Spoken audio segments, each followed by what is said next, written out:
আসসালামু আলাইকুম এভরিওয়ান, সবাই কেমন আছেন? ইতালির রোম সিটি থেকে আমি ইমরান চলে আসছি আপনাদের সাথে আমার আরেকটা নতুন ভিডিওতে আপনাদেরকে স্বাগতম।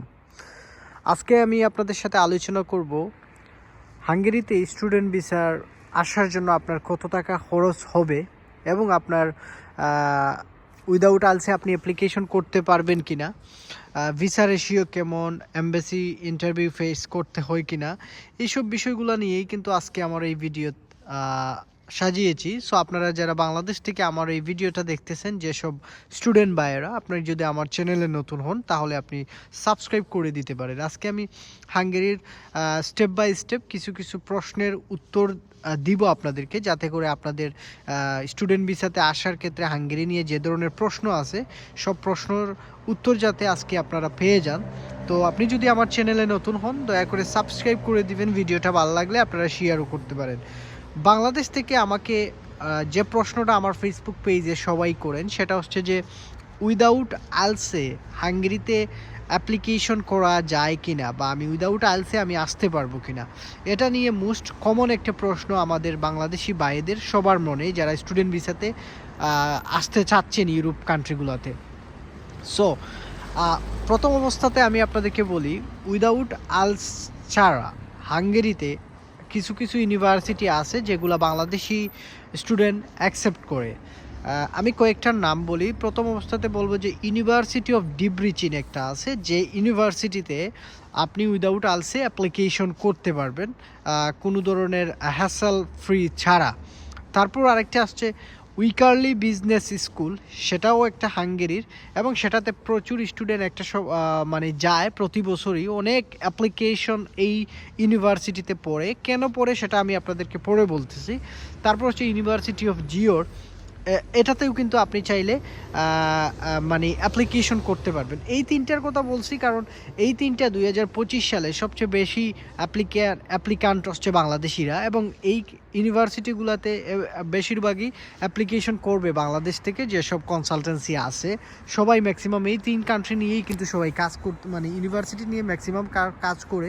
তারপর হচ্ছে বুদাপেস্ট মেট্রোপলিটন ইউনিভার্সিটি, এটা তো টপ ক্লাস একটা ইউনিভার্সিটি, কিন্তু এটাতে মানে অফার লেটারটা টাইমলি মিলে না, কারণ এত পরিমাণ এটাতে অ্যাপ্লিকেশন পড়ে পুরো ওয়ার্ল্ড থেকে, অর্থাৎ বিশ্ব থেকে এত পরিমাণ পড়ে যে যার কারণে অনেক স্টুডেন্ট ডেফার হওয়ার সম্ভাবনা সবচেয়ে বেশি থাকে এবং অফার লেটার অনেকেই পান না। তো সবাই, আমি মনে করি আসলে যদি আপনার উদ্দেশ্য থাকে যে ভিসা পাওয়া, তাহলে এমন একটা ইউনিভার্সিটি চুজ করা যে ইউনিভার্সিটিতে আসলে অ্যাপ্লিক্যান্ট কম থাকে, যাতে করে আপনার অফার লেটার সহ যাবতীয় সব কিছু যাতে আপনি টাইমলি পেয়ে যান।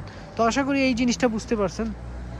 এখন আসেন যে ভাই, আমার উইদাউট আলসে গেল আইলসের যে বিষয়গুলো, আমার লো সিজিপিএ এবং আমার এসএসসি এবং ইন্টারমিডিয়েটে আমার স্কোরও কম, মানে রেজাল্ট তেমন একটা ভালো না।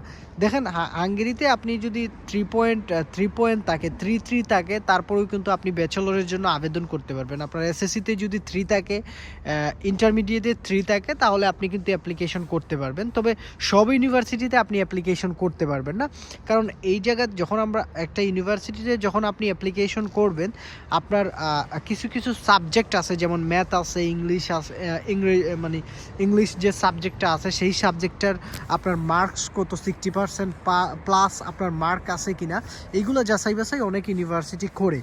বুঝতে পারছেন? তো সেই সুবাদে আপনার ধরেন 3 আছে, কিন্তু একটাতে যদি সি চলে আসে, আপনার ধরেন ইংরেজিতে আপনার সি আছে, আপনি ইন্টারমিডিয়েটে অনেক ইউনিভার্সিটিতে আছে হাঙ্গেরিতে, আপনার ওভারঅল 3.50-এর উপরে থাকা সত্ত্বেও কিন্তু আপনাকে অ্যাকসেপ্ট করবে না, কারণ আপনার যে স্পেসিফিক্যালি যে সাবজেক্ট আছে সেই সাবজেক্টের রিকোয়ারমেন্ট আপনি ফুলফিল আপ করতে পারতেছেন না। তো আশা করি এই জিনিসটা আপনি বুঝতে পারছেন যারা আমাকে প্রশ্ন করছেন। তবে লো সিজিপিএ 2.75 হলেও কিন্তু আপনি হাঙ্গেরির উইকারলি বিজনেস স্কুলে অ্যাপ্লিকেশন করতে পারবেন। ইউনিভার্সিটি অফ ডিব্রিচিনও করা যাবে, আপনার ইউনিভার্সিটি অফ জিওরে করা যাবে। এই তিন কান্ট্রি নিয়ে এই তিন ইউনিভার্সিটিতে কিন্তু আপনার চাইলে করতে পারবেন। এটা নিয়ে কোনো ধরনের হ্যাসেল বা কোনো ধরনের প্রবলেম ফেস করতে হবে না আপনাকে। আর আপনারা যারা আমার এই ভিডিও দেখতেছেন, আপনাদের যদি স্টুডেন্ট ভিসা নিয়ে কোনো ধরনের হেল্প, কোনো ধরনের স্টুডেন্ট ভিসা প্রসেস করতে চান, তাহলে আপনারা আমার সাথেও যোগাযোগ করতে পারেন। এই তিন ইউনিভার্সিটি নিয়ে হাঙ্গেরি আমি অলরেডি কাজ শুরু করে দিছি। সো আপনারা চাইলে আপনারা 2025-এর সেপ্টেম্বর ইনটেকের জন্য আপনারা অ্যাপ্লিকেশন করে ফেলতে পারেন। এখন আরেকটা জিনিস হচ্ছে, আমাকে অনেকেই প্রশ্ন করছেন যে কবে থেকে শুরু হবে। এই যে 3 ইউনিভার্সিটির কথা বলছি, এটা অলরেডি ফেব্রুয়ারিতে, উইকারলি বিজনেস স্কুল 21 ফেব্রুয়ারি থেকে অলরেডি স্টার্ট হয়ে গেছে, এবং আপনারা 120 ইউরো দিয়ে কিন্তু আপনারা অ্যাপ্লিকেশন প্রসেস শুরু করে ফেলতে পারবেন। আশা করি বুঝতে পারছেন। অনেকেই উইকারলি বিজনেস স্কুলের 200 ইউরো অ্যাপ্লিকেশন ফি মনে করেন, কিন্তু ওটা হচ্ছে এন্ড অফ দ্য, মানে আরও 3-4 মাস পরে, 2-3 মাস পরে ওইটা 200 ইউরোতে চলে যাবে। সো এখন যদি আপনারা চান উইকারলি বিজনেস স্কুলে আপনারা অ্যাপ্লিকেশন করতে পারবেন 120 ইউরোতে। আপনারা ইউনিভার্সিটি অফ জিওরেও অ্যাপ্লিকেশন করতে পারবেন, সেটার অ্যাপ্লিকেশন ফি হচ্ছে 100 ইউরোর মতো হয়ে থাকে। ডিব্রিচিনেও প্রায় 150 ইউরো থেকে 200 ইউরোর সমপরিমাণের অ্যাপ্লিকেশন ফি হয়ে থাকে। সো অ্যাপ্লিকেশন স্টার্ট হয়ে গেছে, এখন ডেডলাইন কবে শেষ হবে, এটা দুই মাস পরে সব ইউনিভার্সিটির, most of the university Hungary deadline finish হয়ে যাবে। তো আশা করি বুঝতে পারছেন। এই এখন আসেন যে ভিসা, মানে অফার লেটার পাইতে কতদিন সময় লাগে, এবং ইউনিভার্সিটি ইন্টারভিউ ফেস করতে হবে কিনা। দেখেন, যেহেতু আপনার আইলস নাই, সো আপনি উইদাউট আইলসে আপনি হাঙ্গেরির যে কোনো ইউনিভার্সিটিতে আপনি অ্যাপ্লিকেশন করলে আপনাকে ইন্টারভিউ ফেস করতে হবে, এবং ইন্টারভিউ ফেস করলে তারা যদি আপনি পাস করেন তাহলে তারা আপনাকে অফার লেটার দিবে। এটা বেসিক একটা বিষয়, কারণ যেহেতু আপনার আইলস নাই, সো আপনাকে ইউনিভার্সিটি থেকে একটা স্কাইপি ইন্টারভিউ আপনাকে ফেস করতে হবে। এটাতে জাস্ট 15-20 মিনিটের মতো একটা ইন্টারভিউ আপনাকে নিবে, কখনো 30 মিনিটও হতে পারে। এগুলা প্রশ্ন কি করে, ইন্টারভিউ নিয়ে প্রশ্ন, নানান ধরনের প্রশ্ন আপনাকে করতে পারে। সো আপনি যার মাধ্যমে কাজ করাবেন তাদের কাছ থেকে আপনি প্রশ্নর প্যাটার্ন জেনে নেবেন, এবং তাদেরকে বলবেন যাতে করে আপনার করে। যেমন আমার যারা স্টুডেন্ট, আমার কাছে যাদের ফাইল আছে 7-8টা অলরেডি আমার কাছে ফাইল চলে আসছে। সো আমার যারা স্টুডেন্ট তাদেরকে আমি আমার পিডিএফ আকারে তাদের সাবজেক্ট রিলেটেড কুয়েকশনগুলো লিখে, এবং তাদের কুয়েকশনগুলো কীভাবে তারা আনসার করবে এগুলো আমি আমার স্টুডেন্টদেরকে দিয়ে দিব। এবং একটা কনসালটেন্সির এইভাবেই হচ্ছে স্টেপ বাই স্টেপ গাইডলাইন্স করা, এবং স্টুডেন্ট ভিসার সর্বপ্রথম পার্টই হচ্ছে, মানে মেইন যে পার্টটা সেটা হচ্ছে যে ইউনিভার্সিটির ইন্টারভিউ পাস করা। এটা হচ্ছে বেসিক প্রথম একটা ধাপ। এই ধাপ যদি আপনি পাস না করেন তাহলে আপনি অফার লেটার পাবেন না, এবং অফার লেটার না পাইলে আপনি এমবেসি পর্যন্তও যাইতে পারবেন না। তো আশা করি বুঝতে পারছেন। এখন আসেন যে ব্যাংকে কত টাকা দেখাতে হবে। ব্যাংকে আপনার 18 থেকে 20 লক্ষ টাকার মতো দেখাইলে চলবে। 20 লক্ষ টাকার মতো দেখাইলে হাঙ্গেরি স্টুডেন্ট ভিসার জন্য হয়। সো আপনি 20 লক্ষ টাকার মতো দেখাইতে পারেন, আপনি চাইলে বেশিও দেখাইতে পারেন। এখন ব্যাংকের যে বিষয়টা সেটা নিয়ে আসলে বলতে গেলে অনেকের অনেক ধরনের প্রশ্ন থাকে, কীভাবে আমি মায়ের দেখাবো নাকি আমার দেখাবো। আপনার প্যারেন্টসের ব্যাংক স্টেটমেন্ট দেখাইলে সবচেয়ে বেটার হয়। অনেকে আমাকে এই প্রশ্নটা করেন, এবং ব্যাংক কিভাবে দেখাবেন, কিভাবে আপনার যে আব্বুর ব্যাংক স্টেটমেন্ট দেখাবেন, উনার কিভাবে ইনকাম সোর্সটা তৈরি করবেন, এগুলা বলতে গেলে অনেক লম্বা হয়ে যাবে। এবং এগুলো আসলে আপনি যাদের মাধ্যমে জমা করাবেন, উনারা আপনাকে বেসিক্যালি সব কিছু স্টেপ বাই স্টেপ গাইডলাইন্স করে দিবে।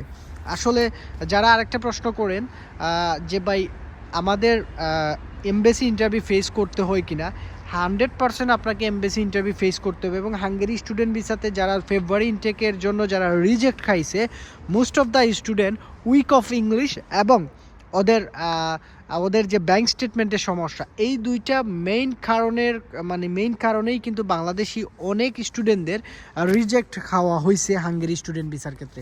সো উইক অফ ইংলিশের ক্ষেত্রে আপনি কিন্তু ইউনিভার্সিটিকে দোষ দিতে পারবেন না, এবং আপনার ব্যাংক স্টেটমেন্টের যদি ঝামেলা থাকে সেটা আপনার জটিলতা, এবং আপনি যাদের মাধ্যমে ফাইল প্রসেস করেছেন উনাদের জটিলতা, কারণ উনারা আপনাকে সঠিকভাবে গাইডলাইন্স করে নাই বলেই আপনার ব্যাংক স্টেটমেন্টের সমস্যা আছে। তো আশা করি এই জিনিসটা বুঝতে পারছেন যারা আমাকে প্রশ্ন করছেন এই বিষয়গুলো নিয়ে। তো মোস্ট ইম্পর্টেন্ট সেটা হচ্ছে যে আপনার এমবেসি ইন্টারভিউটাতে ফোকাস করতে হবে, এবং এটা যদি ফোকাস না করেন তাহলে আপনি কিন্তু সমস্যার মধ্যে পড়বেন। এবং বললাম না যে এই দুইটা কারণে প্রচুর ভিসা রিজেক্ট হচ্ছে স্টিল নাও। অনেকেরই আপনারা যদি রিজেকশনের কারণ জিজ্ঞেস করেন, অনেকেই বলবে উইক অফ ইংলিশ বলে রিজেক্ট করে দিছে, এবং আপনার ব্যাংক স্টেটমেন্টের সমস্যা সেটার জন্য রিজেক্ট করে দিছে। এই দুইটা কারণে বেসিক্যালি সবচেয়ে বেশি রিজেকশন হয় হাঙ্গেরি স্টুডেন্ট ভিসা বাংলাদেশিদের ক্ষেত্রে। সো আশা করি এই জিনিসটা বুঝতে পারছেন। আর টিউশন ফি তো বললাম, অ্যাভারেজ টিউশন ফিগুলো যেমন উইকারলি বিজনেস স্কুলে আপনার 3500 ইউরো ডিপোজিট করে বা 3600 ইউরো ডিপোজিট করে আপনি চলে যেতে পারবেন। ইউনিভার্সিটি অফ জিওরে যে টিউশন ফিটা আসছে সেটা হচ্ছে গিয়ে আপনার 2000 থেকে 2500 ইউরো এবং 3000 ইউরো সমপরিমাণ হয়ে থাকে।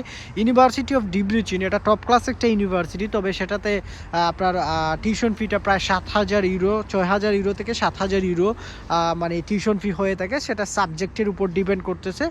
তো আশা করি বুঝতে পারছেন। অর্থাৎ ল টিউশন ফি যদি আপনি চুজ করেন তাহলে আপনি 10 লাখ টাকার ভিতরে যদি যাইতে চান হাঙ্গেরি স্টুডেন্ট ভিসার জন্য, সেক্ষেত্রে আপনি ইয়েতে যাইতে পারেন, আপনার উইকারলি বিজনেস স্কুলে দেখতে পারেন, অথবা ইউনিভার্সিটি অফ জিওরে আপনি ট্রাই করতে পারেন। এই দুইটাতে আপনি লো টিউশন ফিতে ট্রাই করতে পারেন, এবং ট্রাই করলে যদি আপনার সব কিছু ডকুমেন্টস ঠিকঠাক থাকে তাহলে আপনি ইনশাল্লাহ ভিসা পেয়ে যাবেন। তো আশা করি এই যে আপনাদেরকে বেসিক কিছু তথ্য দিলাম অ্যাবাউট হাঙ্গেরি স্টুডেন্ট ভিসা নিয়ে, কত টাকা লাগে, ফুল প্রসেসটা হইতে আপনার কতদিন সময় লাগে, এটা 4-5 মাসের ভিতরে আপনার সব কিছু কমপ্লিট হয়ে যাবে যদি আপনি সঠিকভাবে সঠিক গাইডলাইন্স নিয়ে যদি আপনি যদি আগান, তাহলে এভরিথিং ইচ অ্যান্ড এভরিথিং হয়ে যাবে। সো যারা স্টুডেন্ট ভিসার জন্য আমার কাছে ফাইল জমা দিতে চাচ্ছেন, আপনারা আমার ফেসবুক পেজ, ভিডিওর লিঙ্কে আমার ফেসবুক পেজের লিঙ্ক দেওয়া আছে, সেখানে আপনারা চাইলে আমার ফেসবুক পেজে কানেক্টেড হতে পারেন। আপনার একাডেমিক প্রোফাইল আমাকে কমেন্ট বক্সে শেয়ার করতে পারেন, অথবা আমার ফেসবুক পেজে আপনারা আমার ইনবক্সে আপনার প্রোফাইল শেয়ার করতে পারেন, এবং আপনি যদি ইন্টারেস্ট হন তাহলে আমার মাধ্যমেও কাজ করতে পারবেন স্টুডেন্ট ভিসাতে আসার ক্ষেত্রে। সো আশা করি ভালো থাকবেন। আর চেষ্টা করছি আপনাদের সাথে কিছু বেসিক কিছু ইনফরমেশন দেওয়ার, কারণ আমি সচরাচর স্টুডেন্ট ভিসা নিয়ে তেমন একটা ভিডিও মেক করি না, তবে কিছু প্রশ্ন পাওয়ার কারণে আমি এই ভিডিওটা মেক করতেছি। সবাই ভালো থাকবেন, সুস্থ থাকবেন, আল্লাহ হাফেজ।